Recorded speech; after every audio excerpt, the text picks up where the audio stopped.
Great. Listen, thank y'all all for taking the time to be with us today. Really appreciate it. Want to give a couple of introductions. Really pleased to have Mayor Daniel Rickman with us, Mayor of City of Columbia. Thank you, Daniel, for being here. Dr. Ron Raines, President of Midlands Tech. We really appreciate it.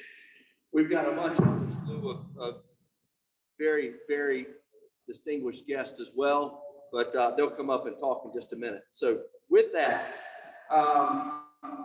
we've piped in a little bit of information.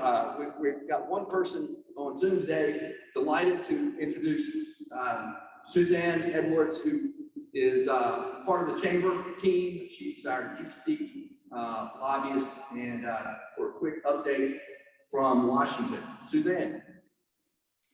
Let's see if this works. I could hear about half the intros. It's really nice to be here. Can you guys hear me?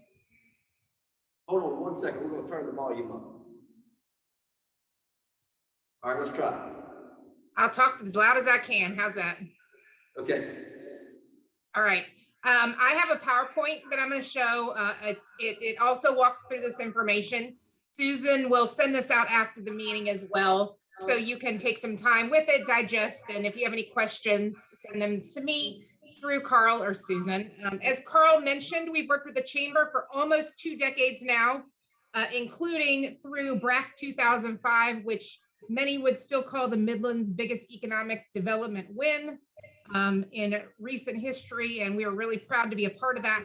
But BRAC was one event we've spent the last 20 years continuing to help the base grow and stay strong. And so I just want to give you a little update on what's going on in Washington from the defense perspective.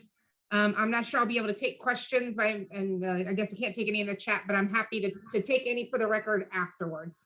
So again, thanks for having me. An update on appropriations and funding the government. As you may or may not know, we are 6 months into a new fiscal year and still under a continuing resolution. But a couple of weeks ago, the House and the Senate reached an agreement to fund the government through the rest of the fiscal year. We're still under a continuing resolution till March 11th as they work out the final numbers in that case. But I do expect that as of March 11th, we will have a full year funding bill, or at least through September 30th when we get to start to do this all over again. We are expecting the higher top line funding for defense. It's going to be somewhere between 740 billion and 745 billion, but we're going to see increased parity between domestic and defense spending. A couple of things that are holding up. We saw the reintroduction of congressionally directed spending this year, quote, earmarking. For those of you who know the old term, it sounds a lot better to say congressionally directed spending. About half of our delegation chose to use that option to help send projects back to the district. So they're consolidating those to prevent duplicity in the House and Senate bills. The House did allow earmarks in the defense appropriations bill, while the Senate did not. They will have to just resolve those discrepancies, hence the higher defense number. And just to flag, and I'll talk about this a little bit later, the Senate military construction bill was heavily congressionally directed spending / earmarked. The House was not. Our MilCon, we had a really great MilCon year, thanks particularly to the leadership of Senator Graham's office.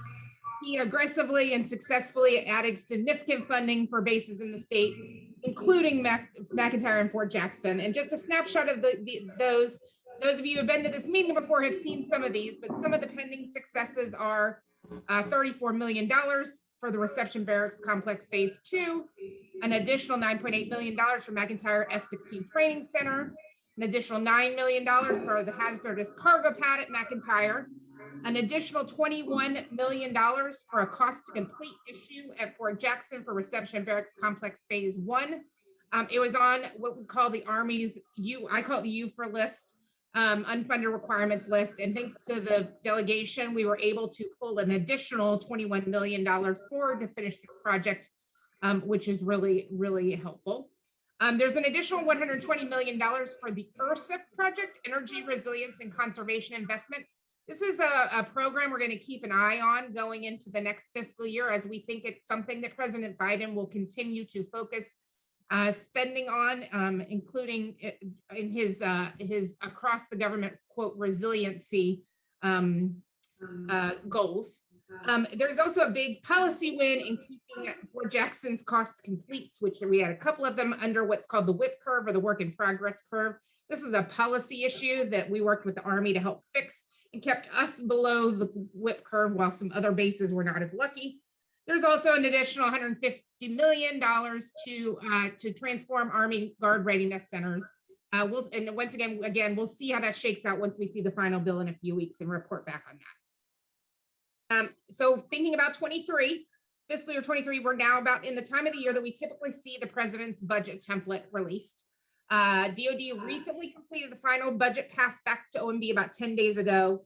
And the DOD budget request is actually going to be $773 billion. I know there had been some concern that we'd see a lower defense number with the first quote Biden budget. It is not. It will be higher than anticipated. DOD quote locks their budget today. This will mean something to the budget nerds in the crowd. And so that means that what is in the budget now is what's going to stay in the budget. It's done the political scrub and the DOD scrub. But we do want to flag, we have heard because this was such a big year for MilCon, there is going to be significant cuts, possibly up to 10 or 15% for military construction and for facilities sustainment, restoration, and modernization going into the new year. The budget request typically has come over. It usually comes over the second Monday in February. It's running late. We anticipate that it will be 10 to 14 days after the State of the Union on March 1st, which puts us in the middle of March. Another policy or political issue we just want to flag is this is the last appropriations cycle for the chairman and ranking member of the Appropriations Committee in the Senate, Leahy and Shelby. So there is going to be significant pressure from their end to do their final year of delivering projects back to their home states. So I'm hopeful that we'll get some kind of budget deal before those two members leave Congress next January. The House Armed Services Committee also has a new majority staff director, so we will keep an eye on how Brian Garrett controls the policy side of the committee in the House.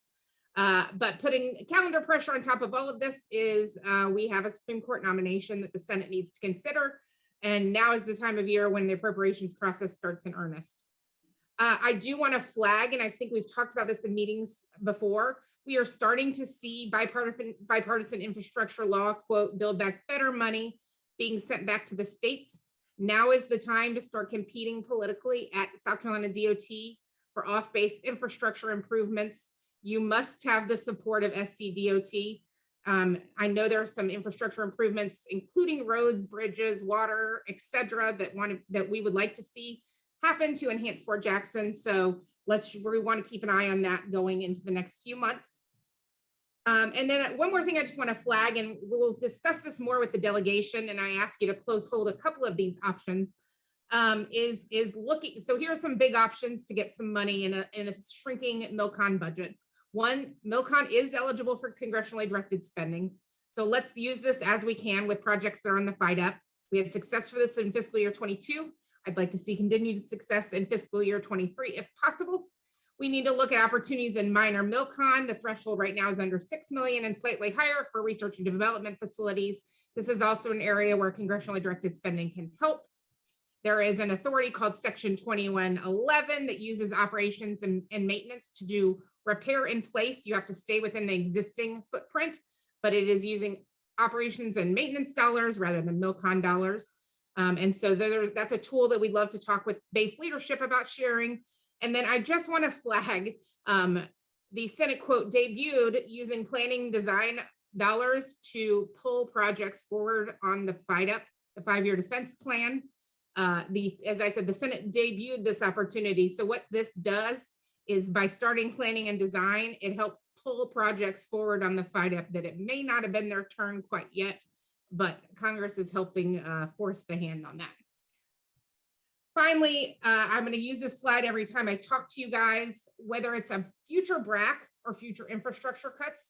We saw with the supplemental programmatic environmental assessment in 2011 that the Army and Department of Defense and the Air Force, et cetera, they have existing tools that they can use to reduce the infrastructure, shrink the population on military bases. So we need to continue working hard as a community to make sure that we're doing everything we can to protect and enhance our installations, both inside and outside the gates. And that includes everything from transportation infrastructure, good education, quality of life for families, looking at encroachment and zoning issues, thinking about housing and how it affects our military families, thinking about post-secondary and primary and education issues. So this slide deck, I know it's a lot of information. It will go out. I hope you can hear me because I can't see you. So if you, I assume you would have stopped me by now, but I'm happy to answer any questions or take them for the record through Susan and Carl. Hey, thanks, Suzanne. We appreciate it very much. All right, well, technical difficulties still exist in 2022, so thanks for being patient there. Just so you'll know, this was recorded as well, and we're going to send the slide deck to everybody after today. So for those that don't have more than perfect vision that can see that screen, you can see it up close and personal shortly. Hey, thanks, Suzanne. Suzanne's a great partner of ours, but let me just summarize what she said. There's money out there right now. There's probably not going to be a lot of money in the years to come, and so we got to start right. So read your notes for more about that. Before I forget, we're going to get into the congressional reports now, but I failed to mention two people that walked in. Dan Beatty is in the back. Dan is chair of the Military Base Task Force. We're glad to have Dan here. And I forgot to introduce the First Lady of Fort Jackson. Apologies, Bonnie McGales, for being here today. We appreciate you very much being here. All right, let's get on to the congressional reports. William Smith with Senator Graham's office. William.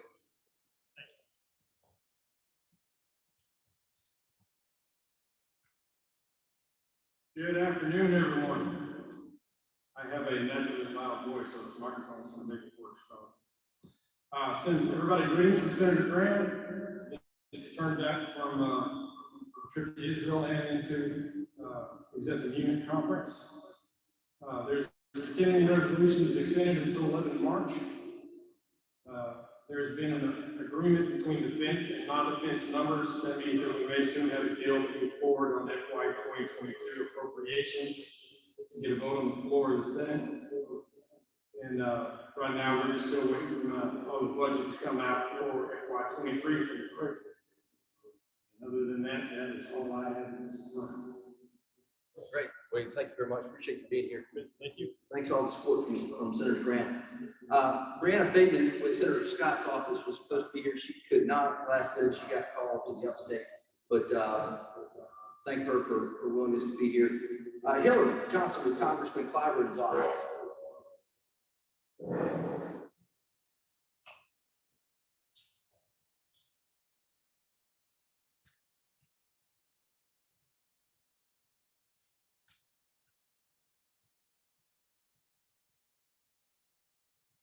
Good afternoon, all. A couple of weeks ago, the U.S. Secretary of Veteran Affairs was in town and went to the Charleston, Lunenburg area, met with the VA there, as well as South Carolina State students to discuss opportunities for veteran affairs, to be working with veterans in the military, offering internships and such. And they came to Columbia and did the same, met with Benedict College to do that. Also met with the VA hospital to discuss where they are at this point and where they plan to go. We were able to be there for both of those meetings, and we're working closely with them to help with the schools and making sure that there are opportunities. As well, the National Defense Authorization Act, we're working with them to strengthen the relationship with the Department of Defense and HBCUs in the area as far as research availability. And then we're working with the South Carolina Air National Guard, currently in communications with them to help strengthen their current initiatives. So much, appreciate it. Now, Hal Wade with Congressman Joe Wilson's office.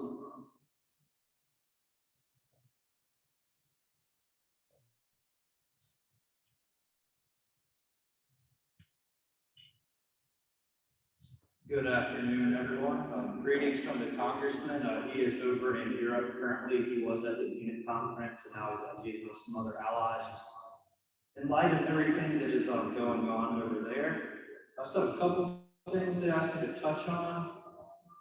Some of the things he's currently working on up in Washington is the Ukraine land lease bill, which will basically help facilitate arms and equipment to the Ukrainians and also help guard against future cyber attacks.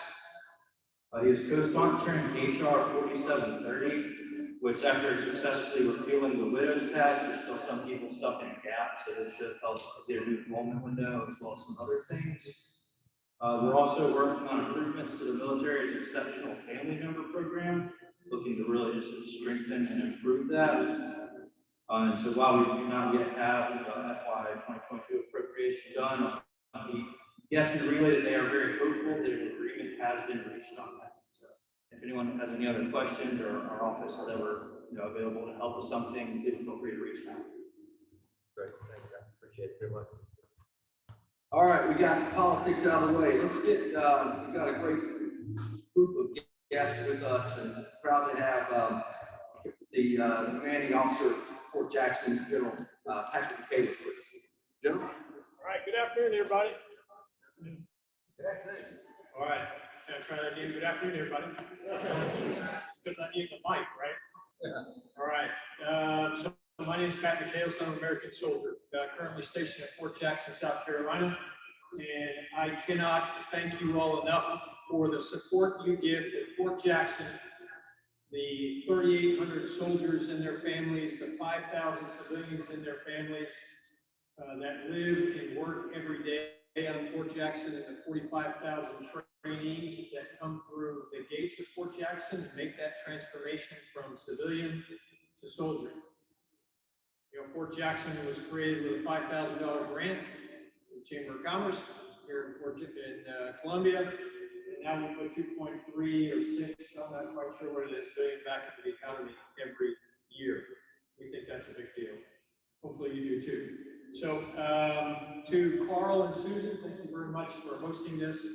A great synergy between the city of Columbia, the Midlands, and Fort Jackson, the military itself. For Suzanne Edwards, I could barely hear anything you said. I need the slides, number one. Number two, I need an update on the ATR funding associated with the reception battalion, and we can talk about that later because it would be really expensive if we don't get that moving here. The Mayor Rickman, thank you very much for being part of this. Your energy and drive coming into Columbia are clearly, it radiates all the way up to Fort Jackson and beyond. And I look forward to the Military Affairs Committee that you're putting together here. We want to be a part of that. I'm glad that we're seeing some work on EFMB. We've dealt with EFMB, at least in my capacity, for 30 years. So anything we can do to improve that program for our soldiers and their family members will be very well appreciated. Some thanks to the community here. If you didn't know it, around the holiday period, we had about 7,000 soldiers that are in some sort of training status on Fort Jackson leave in a 2-day period between the Columbia Airport, the bus station, the railway, Charlotte, all in a 2-day period. And then we brought everybody back in about a 2-day period, mid-stride of Omicron, in the beginning of January. A Herculean effort on behalf of the community. And I want to give my personal thanks to those who were involved in making that, one, an efficient and effective process, and two, the support that underneath the leadership of the USO and many people sitting around this room to provide a home life experience to those trainees who remained on Fort Jackson. Whether it was Camp Cole or it was on Fort Jackson, wherever it may have been, a first-class effort on behalf of all of you, and I thank you all for that wonderful investment in those soldiers and making them feel a part of the Columbia family itself. Partnerships as a thanks here. So in Richmond too, we have taken our subordinate units and started to partner very tightly with some of the school systems out in Richmond too and other areas itself. Great relationships with the USC ROTC and Benedict College. In fact, we had some of their ROTC cadets on post itself leading trainees in their final training and evaluation that they have before they become soldiers itself. That partnership is alive and well, and is because all of you being a part of it. And also as an enduring partnership with the Columbia Fire Department. That partnership allowed our fire department to assist in the fire of Hammond School last week, and also your fire department was here on post in Fort Jackson within the last 48 hours associated with controlled burn. That kind of got a little bit out of control there. So I appreciate the partnership there. For all of you involved in industry, for the chamber here, many of you have been around to the local chambers of commerce in different cities here, and every once in a while I get someone come up to me with a business card going, you should see this. You should come and see my product itself. So we're going to solve that. We're going to solve that by creating an industry day on Fort Jackson.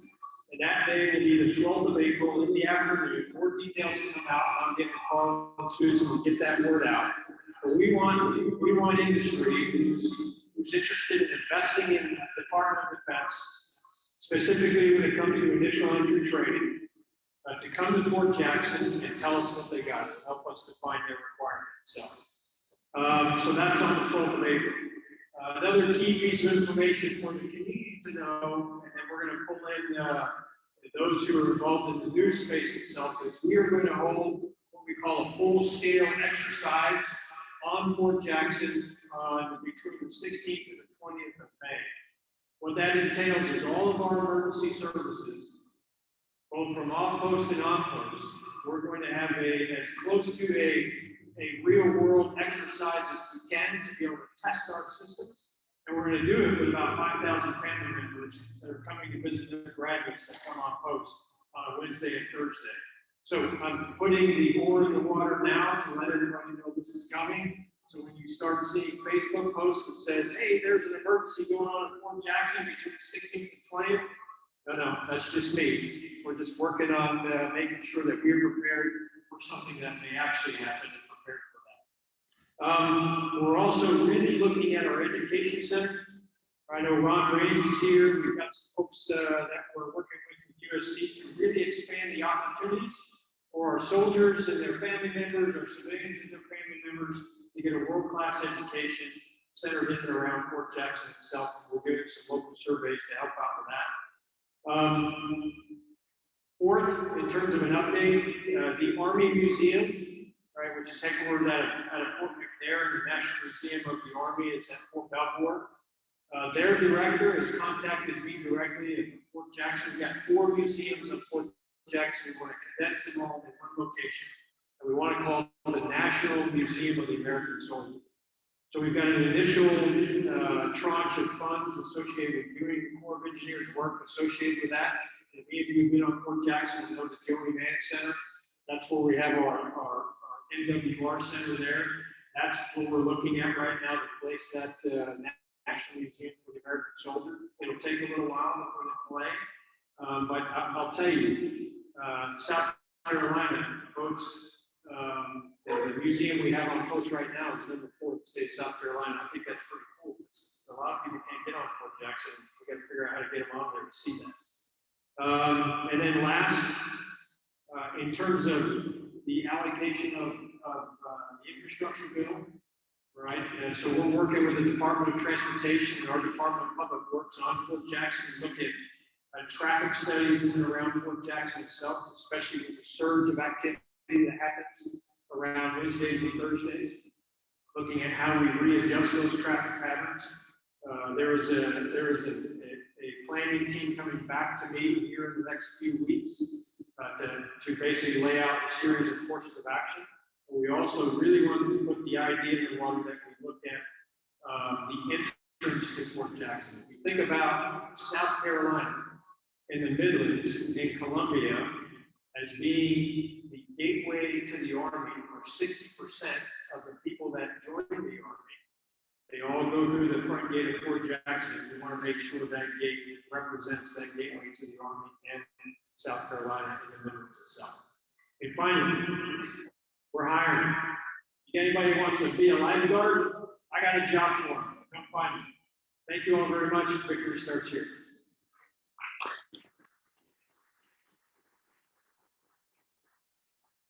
Thank you, General. Next up, Major General Ben McCarty with update. Carl, appreciate it. And Carl, thank you for helping put this together. It's a great opportunity for us to come together as members of the community, others throughout the state, to help work issues that go to what our soldiers, sailors, airmen, Marines, and all those that represent those who wear the cloth, either currently or retirees. It's good to have you here. Mayor, pleasure meeting you, sir, and thank you for being here.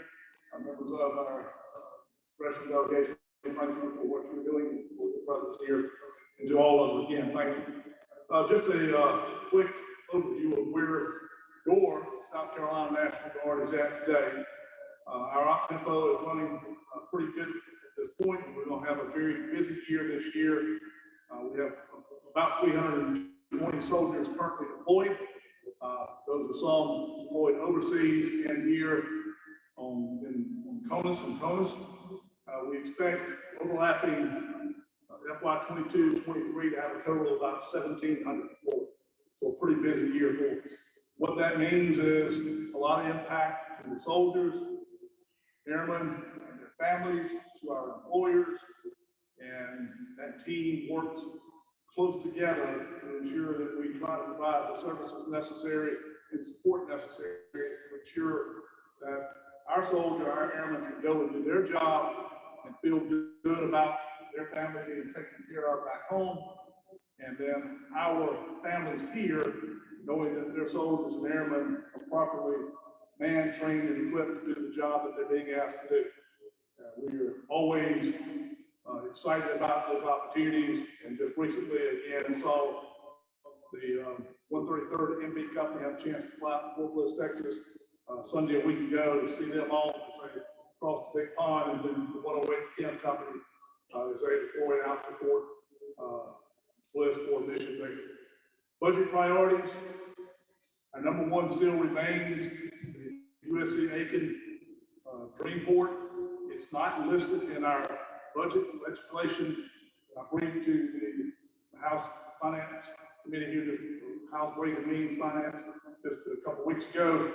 It will probably be funded out of other monies coming from the state, but that will be an additional $10 million investment to the Dreamport, to the Readiness Center that we already have funded, that we're working in conjunction with USC Aiken. What we believe will be an outstanding collaborative effort to combine academia from the elementary level through the high school, touching the tech school, touching the university, and then expanding beyond that to the other public and private sector. A great opportunity. To our Army revitalization program, another big one for us. We just recently had ribbon cutting at the Florence Armory, very state-of-the-art now facility, for about a fourth of the cost of building a new readiness center. It's a good utilization of taxpayers' dollars. We should have a Sumter Armory soon. COVID has caused some supply chain issues, so they can't quite get all the things to close out that so that we can get it up and operational. But it's something that we're really looking forward to. We've got other armories that are projected to be started and completed here over the next couple of years.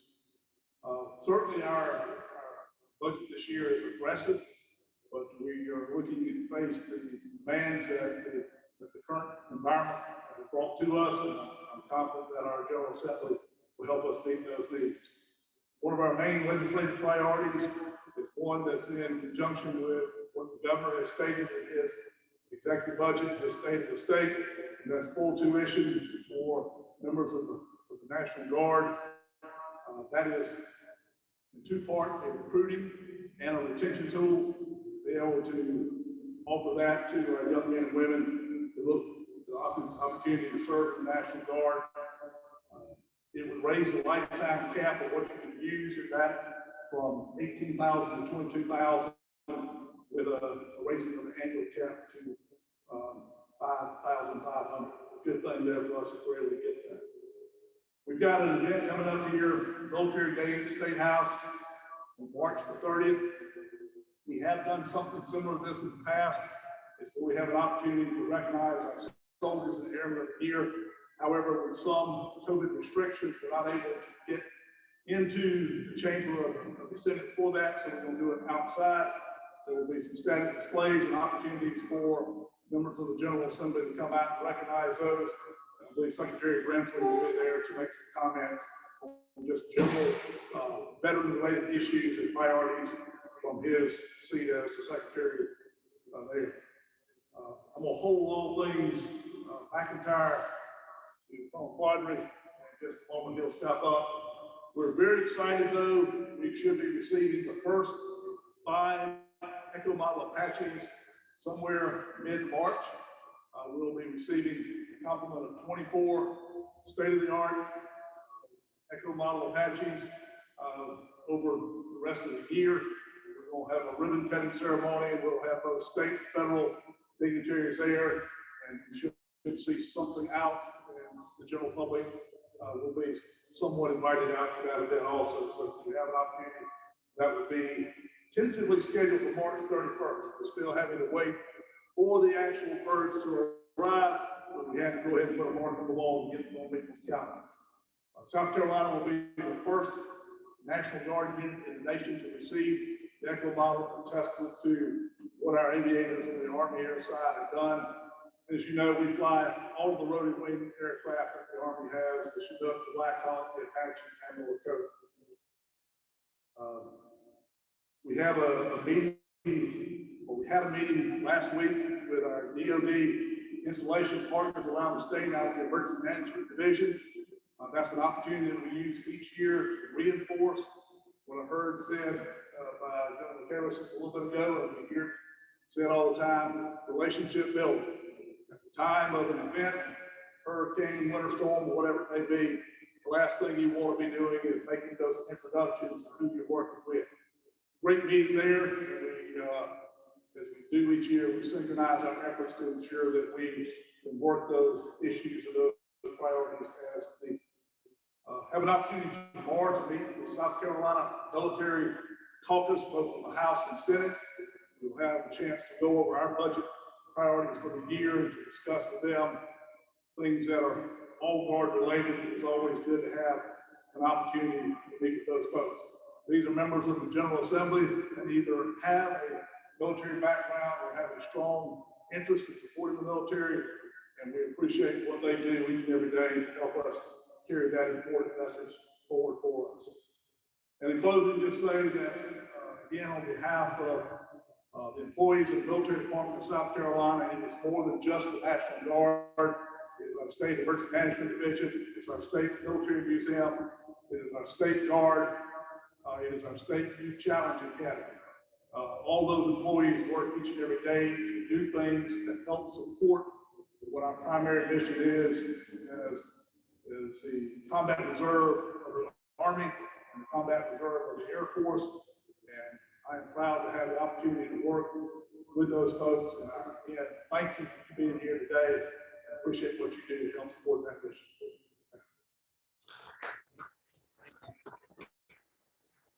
Thank you, Jim. Appreciate it very much. Appreciate you being here.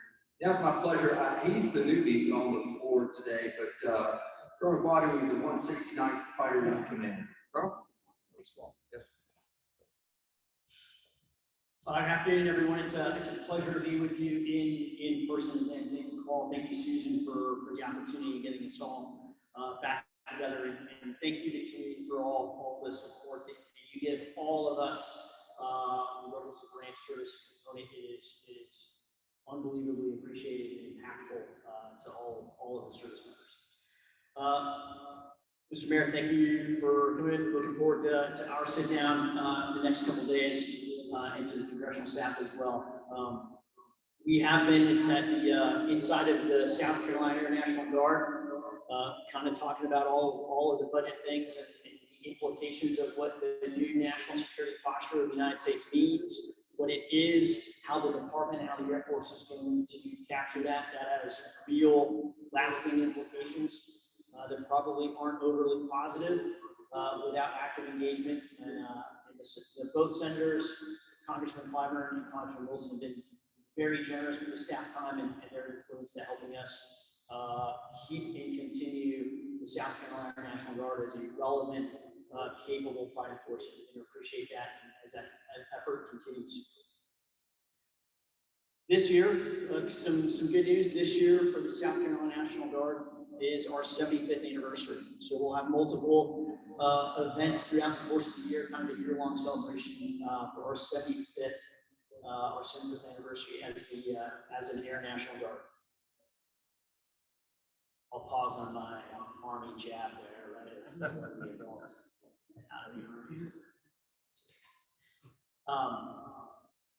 So there'll be multiple things throughout the year, and we'll obviously communicate those as those transpire. I'll get to we're pausing on them in the spring for some things that are going on in McIntyre, which I'll touch in a second. This year as well is the 10th anniversary of the South Carolina National Guard state partnership with the nation of Colombia.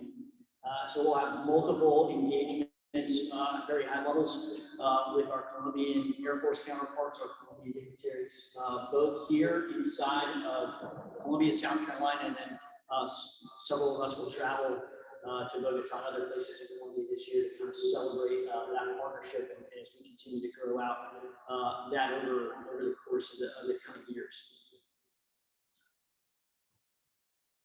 There is some of you may have heard. So, despite all of the financial doom and gloom, one thing that did come forward is at McIntyre, we're going to execute a $20 million runway construction resurfacing of the main runway at McIntyre. So, two things are going to happen. The F-16s need to displace. So, we've got to displace our flying operation probably from about mid-April through at least October. You know, construction and supply chains go. Hopefully that's finishes in October. It may last a little bit longer than that. We've got to displace either the Shaw Air Force Base or the Columbia Metropolitan Airport. It looks like, though it is not yet finished, we're in the terminal phases of that planning effort to move our F-16 operation and fly locally out of Columbia Metro. The airport authority, the cities, everyone has been incredibly supportive and helping that actually be the most cost-effective option for the taxpayer, right? And has multiple implications, I think, for the community in a very positive sense. So hopefully that transpired alongside the tag here. We will be able to hopefully, I think, announce that closure of the policy and the release of the money inside of their National Guard to allow us to do that. We'll, as we embark about that, we'll keep all of you guys informed, and there'll be a discussion of what that occurs. But what we expect to see is our F-16s flying out of Columbia for the spring and the summer and into the fall. Most of our day-to-day flying operations from a human perspective now operating outside of Columbia Airport. Though McIntyre will still stay open, offices, some functions will occur there. On the air side, the Army National Guard side, remember we just talked about the brand new Echo model Apaches arriving in March, will stay and continue to operate. So McIntyre's tower, the airfield, all of the Army operations will continue there unmolested while we resurface the main runway. So the air part of the installation is supposed to come. Looking forward to that. It should be a healthy infusion and an opportunity for us to reconnect as a community inside of the greater Columbia area. One other just a thank you, and I think this is the yields from the partnership is at the end of March, we'll walk over to Richland County.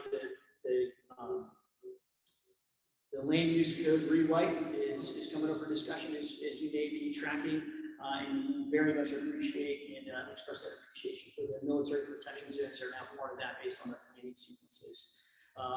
Though it looks innocuous and maybe in the near term, as we are designing as an Air Force this future force and what installations are staying and what installations may need to go as we pay for modernization, having the effective support, having the installation be very viable for the future is good for everybody to elicit a continued investment by the Department of Defense, both the Army and the Air Force, for McIntyre for the Midlands. And it's with that transition and kind of like to plant a seed of a continuing discussion for us. And that is typically we the military tend to be receivers of your support and consumers of your resources and your support. And as we, the South Carolina National Guard, and specifically McIntyre and the SCANG, like to have a pulse from you as we are looking at what is the future, what does our future look like inside the Air Force and the National Guard, what preferences, what elements of Air Force investment are most advantageous for the community, whether that be Columbia, the Midlands, what portfolios, space, cyber, information, command and control, tactical aviation, and recapitalization of our aircraft is most advantageous for us, and bring that into our calculus as we advocate for the South Carolina National Guard with DC. Barring that, I will next. Thank you.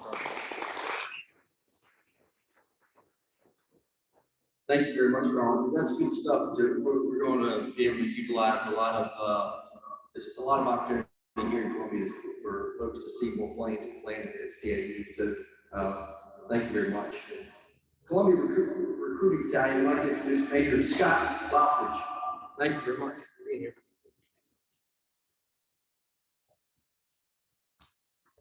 Thank you for having me today. I'm Major Scott Lockridge, I'm the expert for the Columbia Recruiting Battalion. Just so you know, the Columbia Recruiting Battalion, we cover all of the state of South Carolina.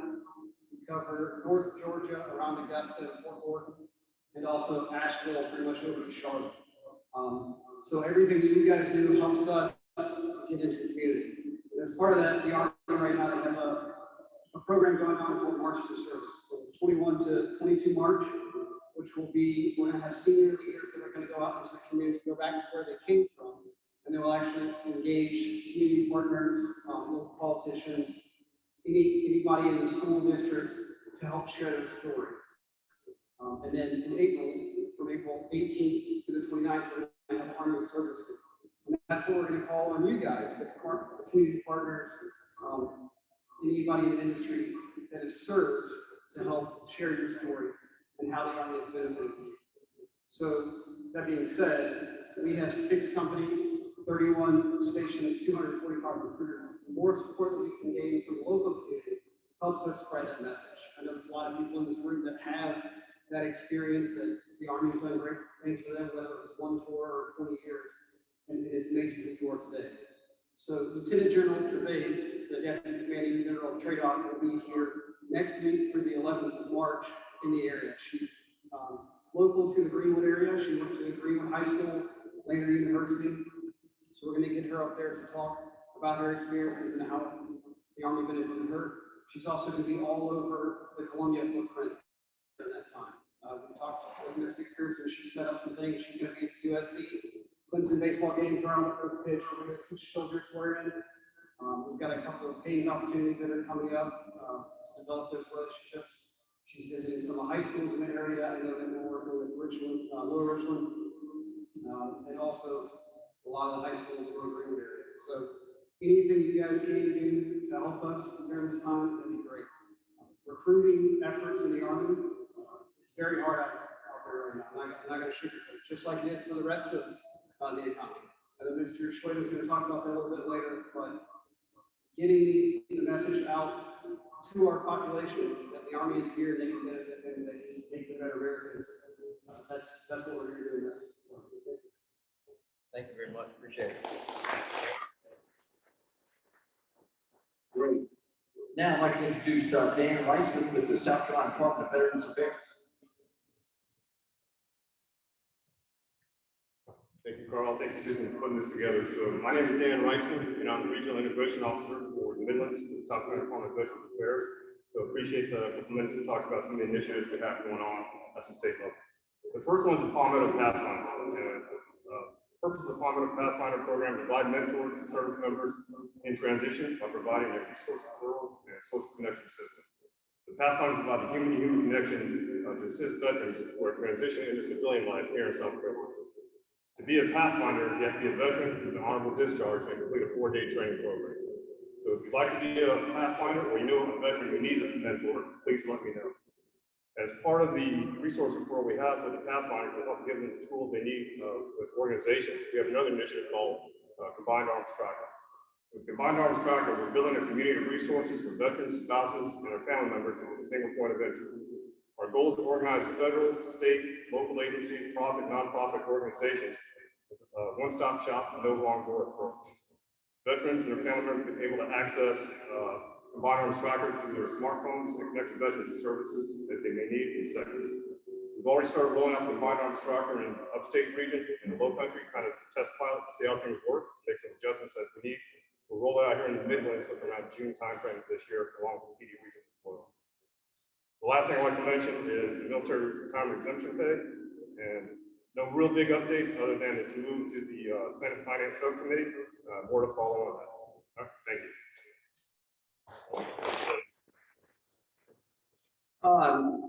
The Honorable Civilian Navy Secretary of the Army and USO, Honorable Kevin Schweda.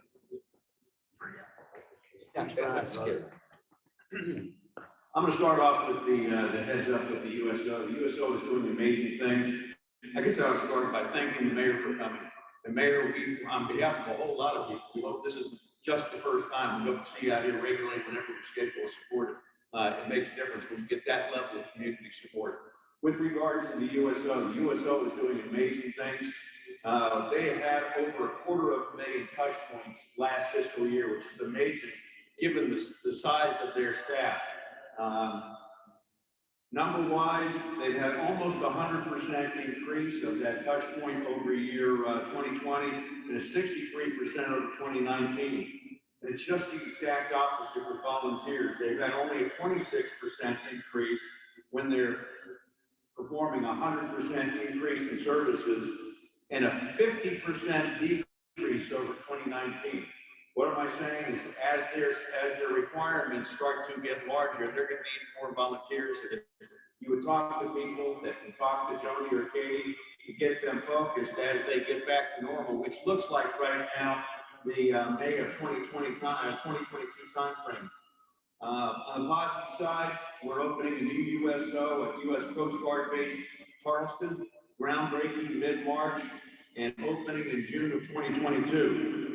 The airport, Columbia Airport, is being refurbished and expect to have it open to active duty service member, guardsmen, reservists, and their families as early as May. And again, that's going to take some help with some volunteers. So if you know of anybody, please reach out to Joni and Katie. I'm going to transition now into the couple of 3 requests from the Secretary of the Army. The first one has to do with recruiting. When recruiting time was just up here, recruiting's tough. This is one of the most difficult opportunities that they've had in a long time. We're not where we need to be in any service in terms of getting people, and it's going to take community support to help get those individuals into uniform. What do they need? If you hear of anybody that is off prepense, please you can contact me, you can contact the battalion. We'll link them up with recruiters. It's just that simple. When you take a look at right now, the fact that 75% of you do not understand nor appreciate the military as a realistic option because they don't know enough about it. And less than 10% of those kids are even prepense to consider it an option. When you've got less than 10% prepense to come into the military, it makes their job almost impossible. And without community support, we're not going to make it. And as you know, the world isn't getting any easier with what's going on around the world. And it's not just the current fight over at the, and throughout the Middle East, but it's the potential fights on the horizon. You can't go in there weak. Next one. This is the time of year that we traditionally get what are called Minuteman Scholarships. The Minuteman Scholarship is a full ride scholarship to colleges and universities for the Guard and Reserve. So I'm going to rat out my buddy over there, Jeff. Jeff Jacobs is the Army Reserve Ambassador. I'm the Civilian Aid Secretary of the Army. We each get scholarships. Sometimes it's as few as 2, sometimes as many as 10. If you've got somebody that wants to compete for the reserve scholarships, I'd encourage you to go and talk to Jeff sometime soon. If you're looking for the National Guardsmen, My job is very easy. I let General McGarty hit the order of merit list, and we pick right off the order of merit list. So I'd encourage you, for those kids that need scholarships, we're willing to give them away. We just need to find a prioritized way of doing it. Last thing, there's also a thing called PACE, Partnership for Youth Success. And all that is a contract for companies that have people 150 or greater.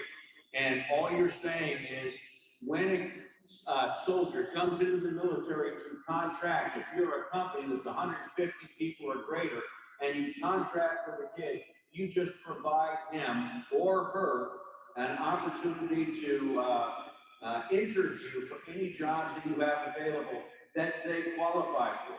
So what does this mean? You get a well-trained, disciplined individual with tremendous soft skills become a part of your company.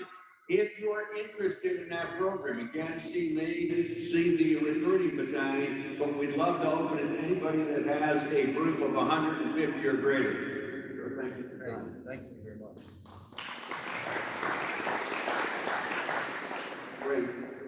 Next, we have Jennifer Harding with the Employer Support for the Guard and Reserve, the ESGR. Thank you. Good afternoon. I'm really delighted to be here with you guys today in person. This is our 50th anniversary for the Employer Support of the Guard and Reserve. We are a volunteer Department of Defense agency. We do have one paid staffer, and I am delighted to introduce our new paid staffer, who doesn't even have her email address working yet, but Tracy Peterson, if you can wave to everybody. Tracy is very familiar with the Guard. Her husband serves in the Guard, and she was part of the service member and family care group prior to this position and the USO. So we are delighted to have Tracy on board. So the ESGR, like I mentioned, is a DoD agency, and we are there to make sure that the guardsmen and reservists are protected under USERRA law.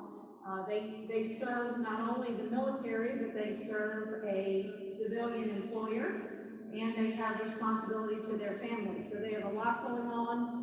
It's challenging for them, and as you know, no other time in history has the Guard and Reserve really had to step up to the plate like they have in the past couple of years. My son is in the Guard and spent almost a year doing COVID mission, and so employers have really been tasked this past couple of years with having to let their folks go on mission. And so this year, ESGR really is going to be focused on educating employers about their role and what they have to do. So we will be doing some boss lifts this year to educate the employers. We provide employer resource guides. So if you're an employer, we have employer resource guides for you that will help navigate you through the process and what you have to do by law to support your guardsmen and reservists. We also ask you, if you're an employer, to sign a statement of support, and I hope in one of these meetings we'll be able to, as a group, all sign a statement of support for your companies. And then, of course, if you're an employer and you have a guardsman or reservist who works for you, please make sure that you let them know about the opportunity to nominate their company, you, for a Patriot Award. So our employer outreach committee will be doing lots of outreach to employers this year, not only to educate them, but also to recognize those employers that go above and beyond the law and that support their guardsmen and reservists. And that's all I have for today. Thank you very much. All right, thank you. University couldn't be here, Jody couldn't be here, but I know we've got a couple of folks that we're going to chat. I know the Red Cross got a quick update. Yeah, I think so. And I know, yeah, I think so, because you can't hear it. It's very easily.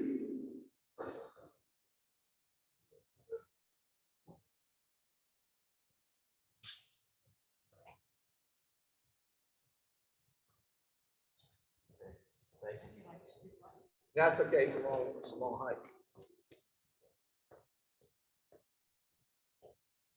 Good afternoon. just want to give you a little bit of an update.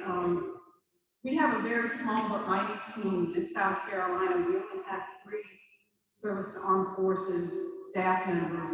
And along with that, we not only do service to armed forces, but we handle international services as well. So just a few statistics about the work we've been doing around the state. Of course, as a volunteer organization, when you hear these numbers, you know that our staff cannot do this without volunteers. So we provided resiliency workshops, life skills and coping skills to 530 military, veterans, and their families around the state. We have an annual visitation program that is back up and running. We're real excited about that. COVID kind of put a damper on that. And we touched 182 military veteran and family lives since July 1. We've briefed over 8,000 in the military community on Red Cross services and emergency communications and how to make that happen. We work very closely with the National Guard and making sure families, as well as the active duty around the state, know how to send emergency communication when the need arises. We provided over 33,000 comfort and care items to our military families as well as veterans through the VA as well as the installations. We've supported several stand downs around the state, providing over 2,400 items. We provided art therapy to 202 veterans, again through our VA partnership.